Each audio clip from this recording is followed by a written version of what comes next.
Hello to the inside track on real estate with the Decor team. I'm Yetta Decor, and today I have a special guest with me again. You've met Tracy before if you've been watching us for any length of time or listening to us, depending on whether you're checking us out at chri.ca or whether you're listening to us at 99.1 FM, Great Family Radio, or if you're reading or listening on decorteam.com. So lots of places to find these. I think they're on YouTube too. So you can check us out just about anywhere and meet Tracy there if you haven't already met her.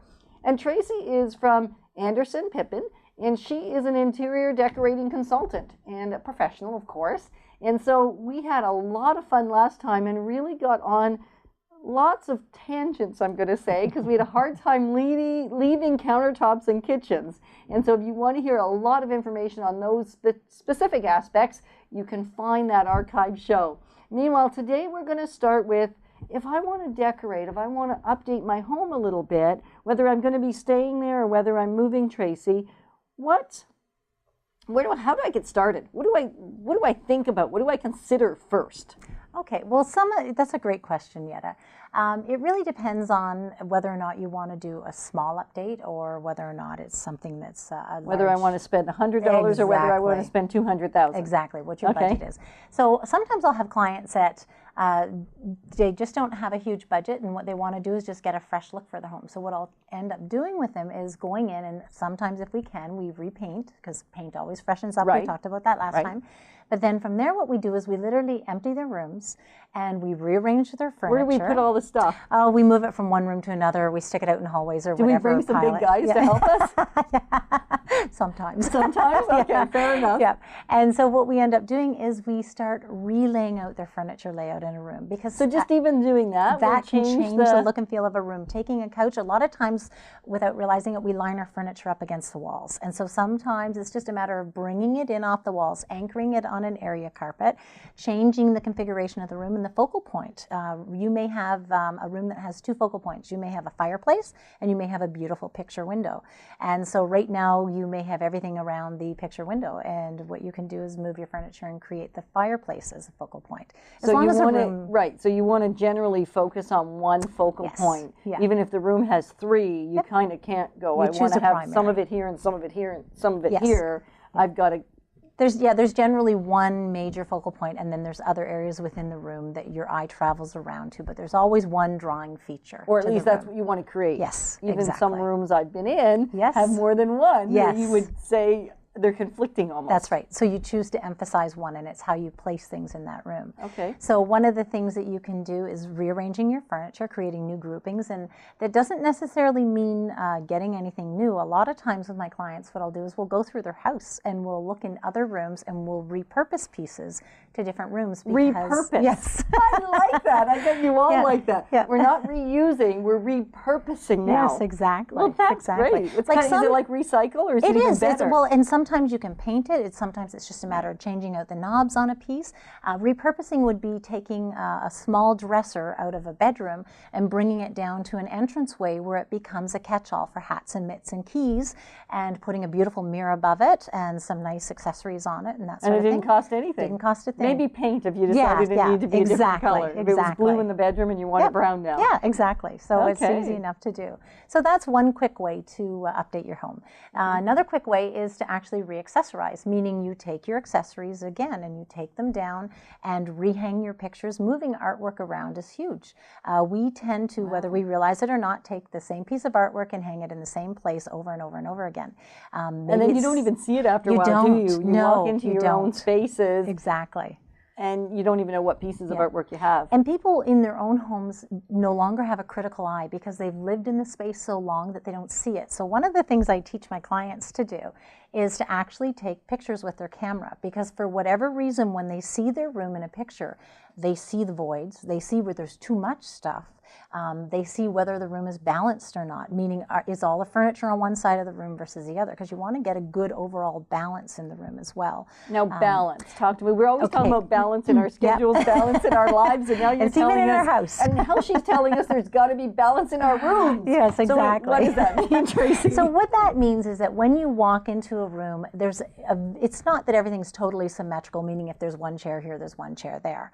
What it means is that visually, when we look at the room, if we took it and we divided it in half, and it was a scale, we would make sure that one side of the room wasn't so heavy with furniture and fireplace and this side had nothing, because the room would all of a sudden become unbalanced. Okay. We want to visually have an equilibrium within the space, and that's... Well, how does that play in with focal points? Now you're starting to confuse me. If she's not confusing you, I'm getting confused. It is, it's hard. So where does the focal point fit in with balance? So let's pretend we had a stone fireplace. Perfect. Right away, that is a very strong focal point, and Correct. It has a lot of visual weight to it. So the balance of that automatically starts tipping our scale down because the stone is heavy.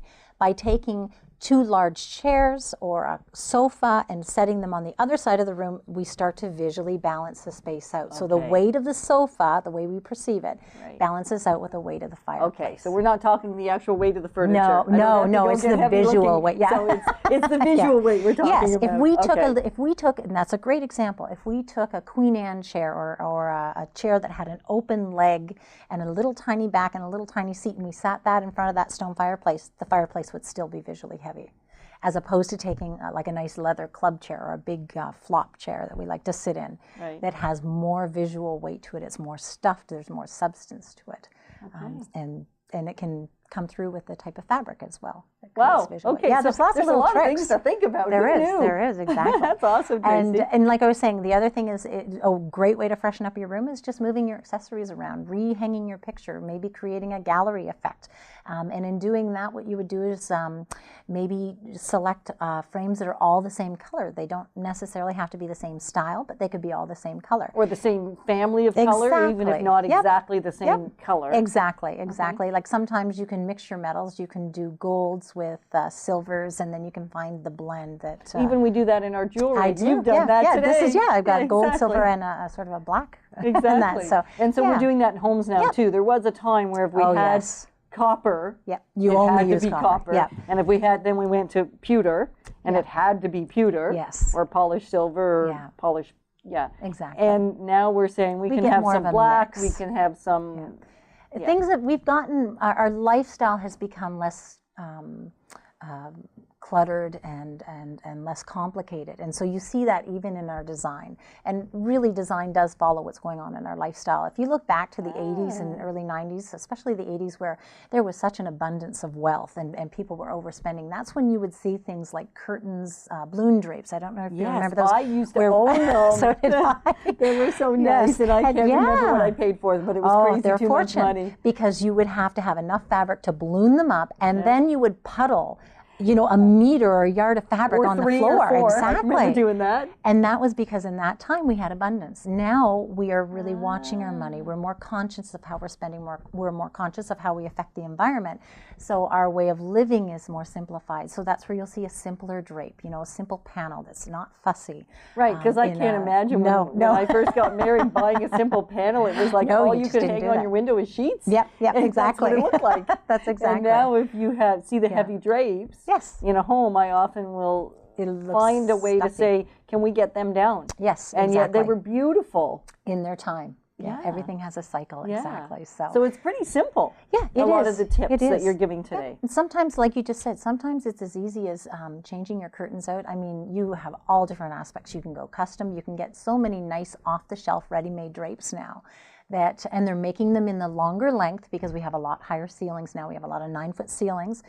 When they first started coming out and you'd get into a home, they would hang like that far off the floor. Yeah, foot off the ground, because that's as good as it got. Yeah, right? Exactly. And so now people are sometimes hemming them, and other times they're just leaving them puddled on the floor still. Yeah, not so much as what we did. You might have a little bit of a drag, but really not much. It's very, very clean. It's all about clean lines and not a lot of clutter. Okay. And that. So there was a time where we did a lot of floral with a lot of plaid, with a lot of stripes, with polka dots. I mean, we were just going for variety and color, and now how's that? We still do a lot of mixing with prints, and that's one of the things that a lot of people actually, now that you've brought that up, have a hard time with, is understanding how to layer fabric in a room. And when you look at pictures, I always say to clients, when you're starting a decorating project, start with some pictures of rooms that you like and start analyzing what it is you like about them. And that's going to help you get a real sense of your style. Also, to select pictures that you don't like, because sometimes I can learn as much or more from a room that you do not like at all than the ones that you do. Okay. So what happens when you start working with fabric is you want to keep in mind the scale of the fabric to the room. So if you're working in a very large space and you put a small scale fabric in there, and that means a tiny print, it's going to read as texture. It's not going to read as print because you're too far away from it. In a large room, you would tend to use a medium and a large pattern. You can still use the small, but recognize you're not going to see the pattern. It's going to read as texture. It's just for texture. Exactly. Okay. And so you do want to do some layering. You want to mix your large with your small with your medium. You want to also create contrast in the lightness and darkness. So you may have a pillow that has a white background with a gray pattern to it, and the next one might be more gray with a white geometric. And maybe even a bit of color infused into it. So a little bit of red, or a deep orange, or something. Well, the green and the turquoises. Green and turquoises are big. Exactly. They're huge right now. They're beautiful, and mixed in with brown and white. Yes. Like, who knew we were going to stick these colors together? Well, and it's funny when people are looking at colors. The colors that we tend to gravitate towards are colors that we find in nature, and that's exactly what those are. It hasn't always been, though. No, but yet it's the colors that we tend to be most restful with because we see them everywhere around us. Because you remember the pink bathroom? Yes. With the dusty rose carpet and the slate blue and yes. And the seafoam green walls. Oh yes. And peach. Absolutely, lots of peach. Yeah, lots of it. Yeah. So exactly. Today these colors I mean, we're laughing at them, and yet many of you, and even I, have lots of these colors in my house. Yeah. So it's not as though they're really a thing of the past. They're just a thing that we wouldn't necessarily do today. Yeah. Because, or at least it's not the trend today. Yeah. What we're seeing in the more contemporaries, we will see jolts of color added in on accent walls or through accessories and that, but not as saturated as we had in the 80s and that, where it was like the room was solid. Burgundy or or dusty rose, and only two colors.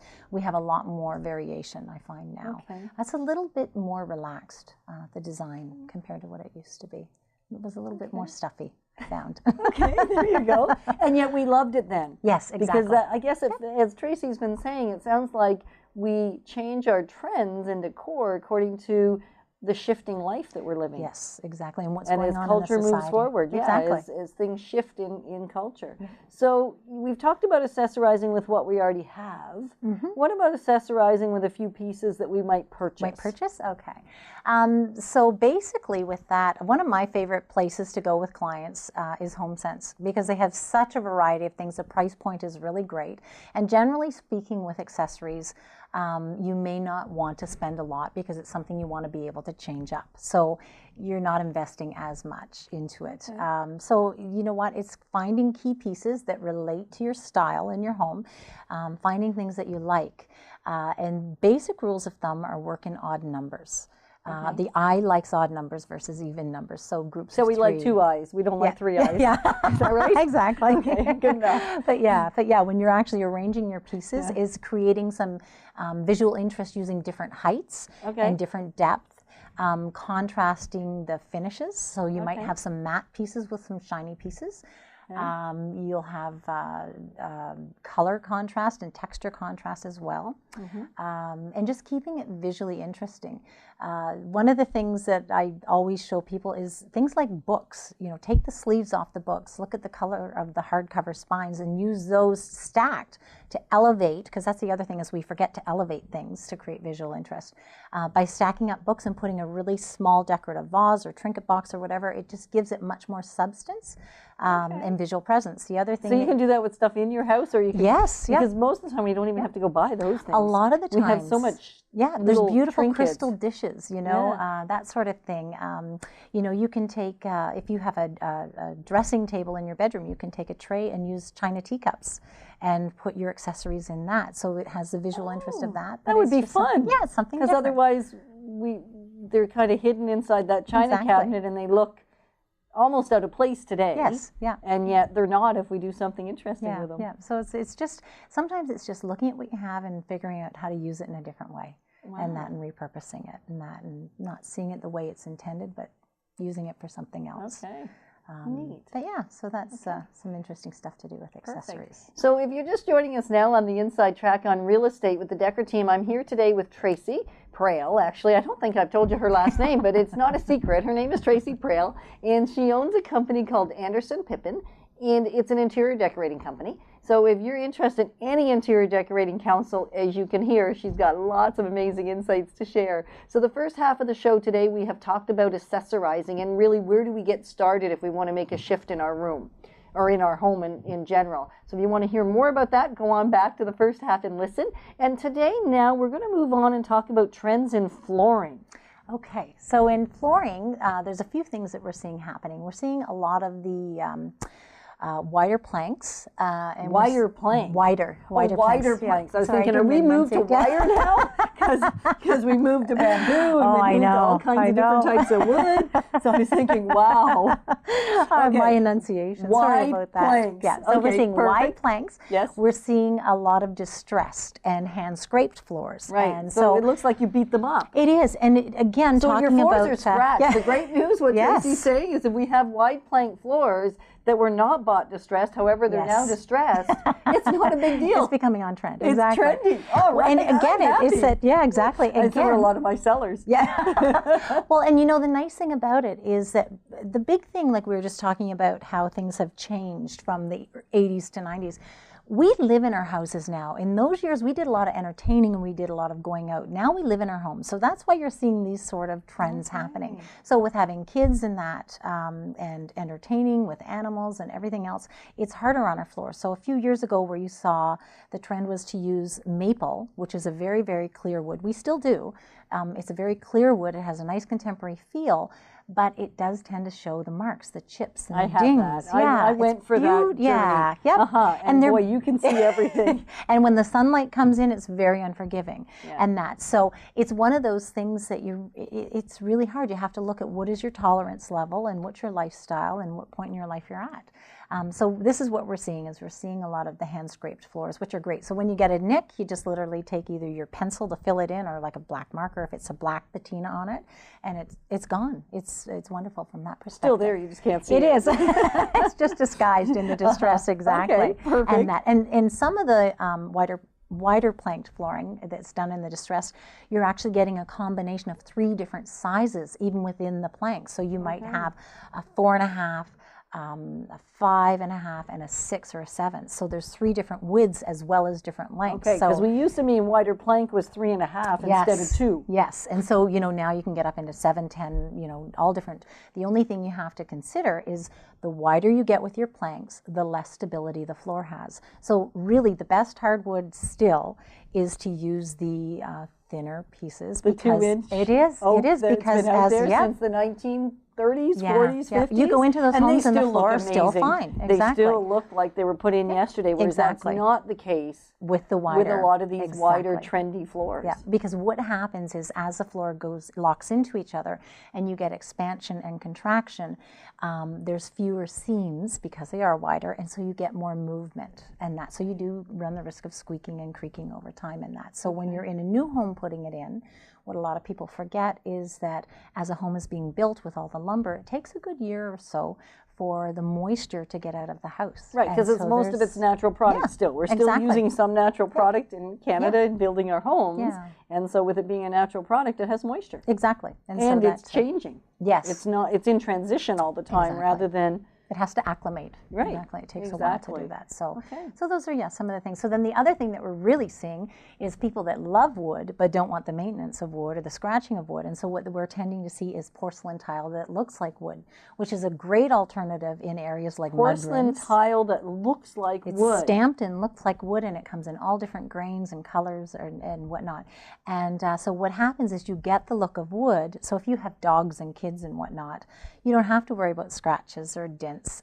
If it's in a mudroom, you're not worrying about the water. You're not worrying about the gravel and stones that come in that can actually scratch the finish on your wood. So it's a great alternative, like especially in a cottage area or something like that, you just want to be able to wipe it up. Color as far as trends go? So color, because we have gone from the red hardwoods and all the dark cherry stain, and then to the blacks, and we've had the natural. Natural, I guess you can always get away with in any any era. Over the last 50 years, that's always sort of a standard standby. Yes. However, what are the trends today? So what we're seeing now is we're seeing woods that have more of almost like a driftwood gray type tone to them. Oh. We're also seeing out in the laminates and that are white gray blends that look like a wood that's got a white gray wash to it. And then the other thing we're seeing is we are seeing the lighter floors are going to be coming back. So we are seeing almost like that bleached, or not bleached, but a washed finish on it as well. So we are starting to lighten up again. And everything sort of goes in cycles. I know. If you remember, we were just in the dark espresso, which, you know, is beautiful, but it shows every speck of dirt, you know, every hair, anything that falls on it.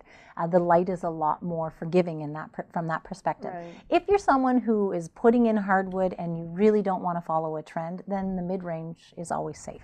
You know, it's always something that, whether we go dark or light, it still looks good, and it's a safe place to go. It's a safe place to land. Okay. And it's the grain of the wood as well. So we're seeing a lot of hickories. People, you don't see the oaks as much because it does have a heavier grain. You're seeing a lot of hickory being used now. And is hickory as hard as oak, harder than oak? Where does it fall? You know what, I'm trying to remember. It is a hardwood. It actually is a hardwood. I can't remember where it falls on the scale right off the top of my head. What it offers. So if you want to know that, then all you have to do is Google with us, and or you can connect with Tracy. Exactly. That'd be great. She'll tell you all that. Exactly. I have a chart at home that I look at. Exactly.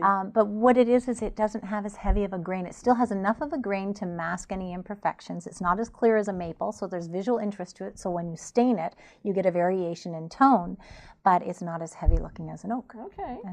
And now laminates. So with they laminates, are all over the place. They are, and the prices are all over. The inexpensive ones don't hold up very well. No. They can be installed yesterday and you think they were put in 5 years ago. Yes. So there is a real variety. When we say laminate, I think when I hear that word, I'm concerned that the floor is going to be not in great condition. And there's some beautiful laminates out now. Actually, I'm working on a job right now where we're putting in a laminate, and even the flooring. Instead of hardwood. Yes, because it's in their basement. Oh, and in a basement, it works well. Exactly. But this floor it's gorgeous. You actually have to touch it to see that it's not wood. Our flooring installer actually commented on the quality, the thickness of it. He thought it was a superior product. So I bet it's no less expensive though than hardwood. It's probably about $6 to $7 square foot, I should say, for that. But it was, and that's uninstalled.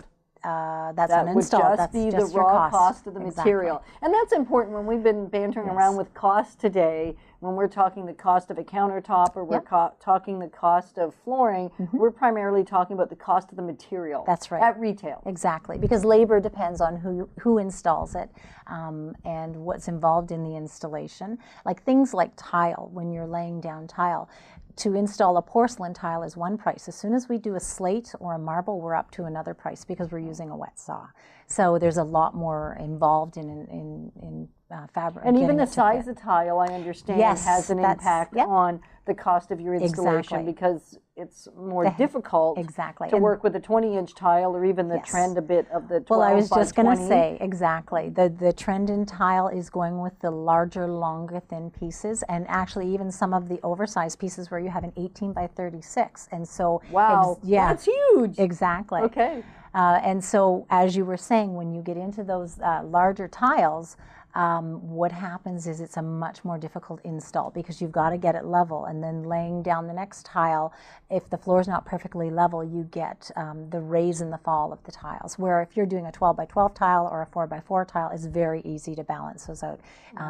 It's more forgiving of an imperfect surface to start from. So, and same with shower walls as well. Oh, right. We didn't even talk about, we're going to have to do yet another show. I think I just figured that out. And so let's just finish up on tiles and flooring. Let's see if we can wrap that up. Yeah. So with your tiles, one of the things that we're seeing is the longer linear tiles. We're seeing, the 12 by 24s. We're seeing less of the 12 by 12. So we see a lot more of the 12 by 24s. Almost 12 by 12 is gone, isn't it? Yeah. And now I still have the occasional customer that does use it. The tilers love it because it's much easier to install, and they always get frustrated with the 12 by 24 because it does take a lot more work for them. And they break easier. They do. They do. If it depends on how the surface is prepped, though. If they've used a Detra, which is a wonderful floating system, it's going to cost more for installation. So again, we were talking about cost. But what that does is that gives a flex to the floor so that the tiles don't crack and don't break. And so we want a flex to ceramic floor? We do. So because I thought the whole point was to make it as rigid as possible. Sorry. What it is it's a flex that as the tile moves, it doesn't crack. It's rigid, but in and of itself, it's a floating system, so the tiles aren't going to crack. Okay. So they move with with the tile. Yeah. Rather than opposed to against going the tile. against it, where you get the cracking and the breaking. Okay. Exactly. So yeah, with your tile, we're seeing wonderful things happening with the porcelains. Like I said, you're seeing the woods. There's a finish called Lepato finish, which is where they take a floor that looks like it's been old world and around for years, that used to have a high polish, and it's worn down. And that's a great finish because it gives a bit of sparkle to the floor, but not the slipperiness that you get of a high polish. So you get the best of both worlds. And the sparkle, for whatever reason, when you use a polished tile, looks so much more clean, I find. You know, it just has a bit of that luster to it. Okay. And what about color? Color, again, you're seeing a lot of the taupes, the grays, the whites, the charcoals, like the neutrals, really a lot of neutrals. Okay, so not a lot of the dark. More of the grays. Not a lot of the greens or the blues or the rusts that we were seeing for a period of time. We're definitely more on, almost like, think of a driftwood from a beach, you know, that sort of color. You see that beautiful greasy tone that's sort of like a taupey gray. Then you have your grays and then the whites. And the whites aren't necessarily a pure white, they're more of a gray white. Okay. So yeah, you're seeing a lot of that used as well. Awesome. Very clean. So we're thanking you for joining us on the Inside Track, and we just want to make sure you know about one awesome property that is down on Howe Island. It is an exquisite luxury waterfront right on the St. Lawrence. If you are interested in something that fits the discriminating buyer, you may want. It is full year. It's not seasonal. It's a residence that is actually custom built, beautiful, well constructed, stunning views, stunning balconies. Just it's the kind of place you'd like to get your hands on. Actually, Tracy, I'm thinking I need to take Tracy down and have her maybe move in. Yeah. Anyway, so that's available if you'd like more information on that or other amazing cottage property. This one kind of gives you the best of both worlds. It would serve as your summer residence as well as your winter residence, because it is just absolutely exquisite in every way. So that is available by connecting with us at decorteam.com or by giving us a call at 613-860-4663.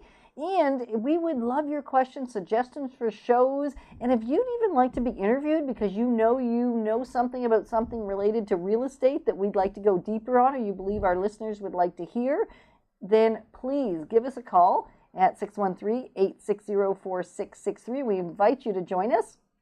And this is Tracy, and she is here from Anderson Pippin, and we've been talking today about flooring, lots of flooring, and lots of accessorizing. And so there are other archive shows that cover other aspects of interior decorating. So thank you so much for joining us today. And Tracy, thank you. Thank you for having me again, Anna. All right. Have a great day.